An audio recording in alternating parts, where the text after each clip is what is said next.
जी बिस्मिल्लाहिर्रहमानिर्रहीम। Welcome to the कायदा institute of medical and sciences. तो हम लोग पढ़ रहे हैं जी डिफरेंट ऑब्स्टेटिक्स चैप्टर। हमारा आज का जी द पोस्टपार्टम पीरियड टॉपिक हमारा आज का है जी केयर ड्यूरिंग पोस्टपार्टम पीरियड।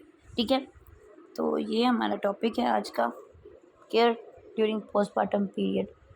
तो देखें जी, the immediate postpartum period most often occur in the hospital setting, यानी कि जो फ़ौरन से पोस्टपार्टम पीरियड स्टार्ट होता है ना, तो मोस्टली वुमेन जो होती हैं ना वो हॉस्पिटल में होती हैं। Where the majority of women remain for approximately 2 days, जहाँ पर उन्होंने बोला है कि बहुत सारी औरतें जो है ना वो 2 दिन के लिए तो लाजमन रहती हैं आफ्टर वजाइनल डिलीवरी के बाद, and 3 to 5 days after a caesarean delivery, और 3 से 5 दिन सिजेरियन के बाद औरतें जो है ना वहाँ पे रहती हैं। During this time women are recovering from their delivery and are beginning to care for the newborn। इस टाइम पे क्या होता है कि औरत जो होती है ना वो अपनी डिलीवरी से रिकवर कर रही होती है, साथ ही साथ उसको बेबी का ख्याल भी रखना होता है। This period is used to make sure the mother is stable and to educate her in the care of her baby। इस देखना कि मदर इस पीरियड में स्टेबल है और ये भी और उसको उसके बच्चे की केयर के बारे में अच्छे से जो ना हमें एजुकेट कर देना है।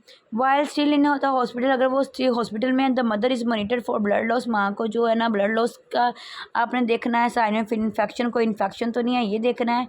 अब नॉर्मल ब्लड प्रेशर उसका नॉर्मल है कि अब नॉर्मल है, contraction of uterus and ability to void, यानी कि हम लोगों ने जब तक वो हॉस्पिटल में है ना तब तक हम उसका blood pressure, blood loss, infection, uterus contract हुई है कि नहीं हुई और यूरिन वगैरह उसको सही से आ रहा है कि नहीं, ये हम लोगों ने चीज़ें देखनी है।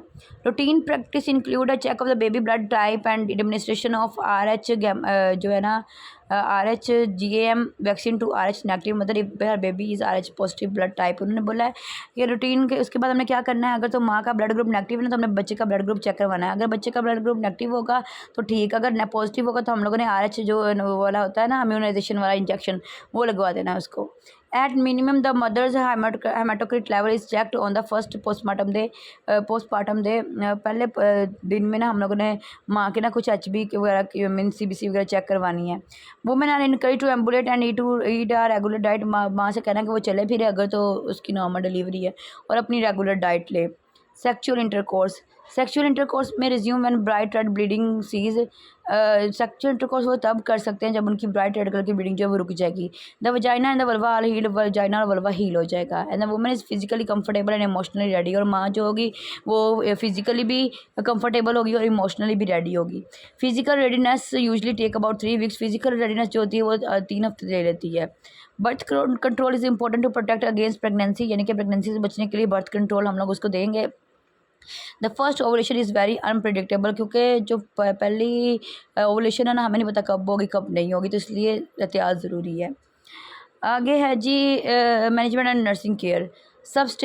Substantial education take place during the hospital stay, यानी कि हॉस्पिटल जब तक स्टे करना है तो हम लोगों ने इसको हेल्थ एजुकेशन देनी है।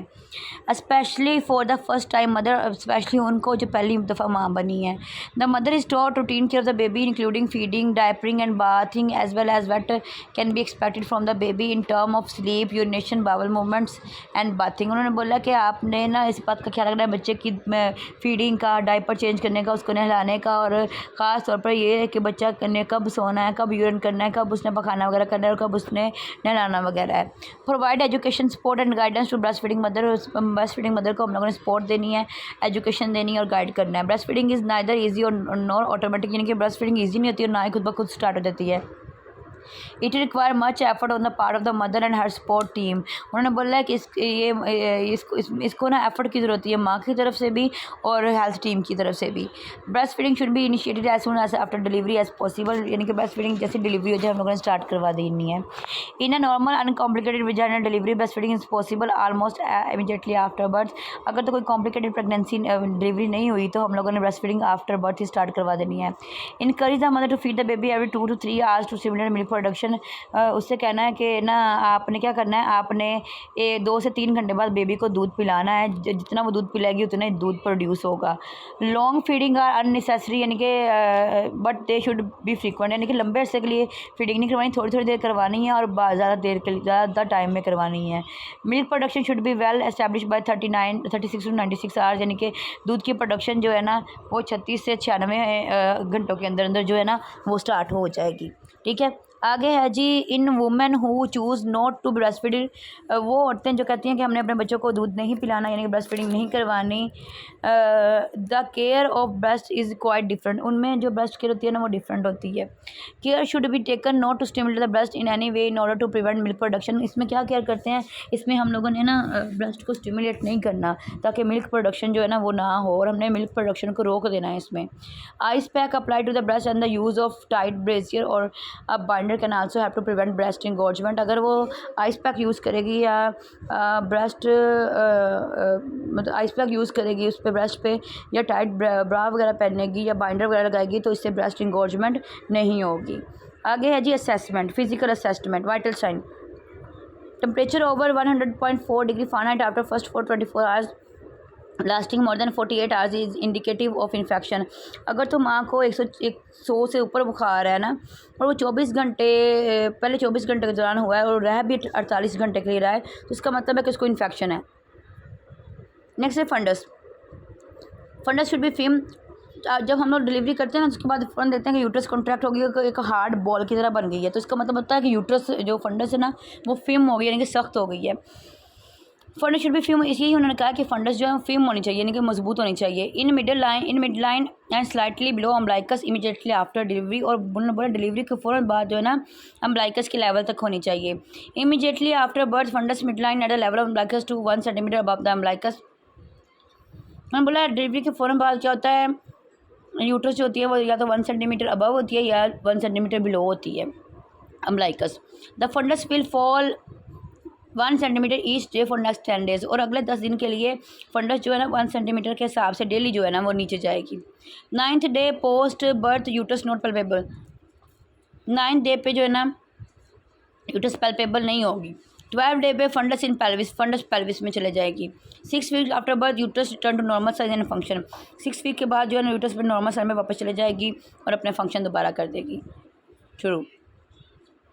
Assessment should be done with client bladder empty, यानी कि जब क्लाइंट का ब्लैडर एम्प्टी है तो हमने कौन कौन सी असेसमेंट करनी है, सबसे पहले लोकिया का कलर देखना है, अमाउंट देखनी है, उसकी ऑर्डर, उसकी खुशबू यानी कि जो बू वगैरह होती है वो देखनी है, और क्लोट्स देखने हैं, क्लोट तो नहीं आ रहे।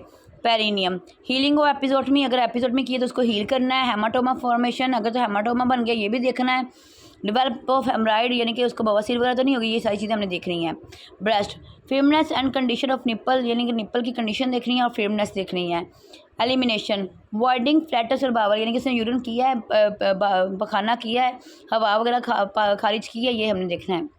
Leg pain warmth tenderness indicate thrombosis, अगर उसकी टांगों में टेंडरनेस होगी तो इसका मतलब है कि उसको थ्रोम्बोसिस, यानी कि कहीं पे कोई वो अटक गया है, क्लोट बन गया है।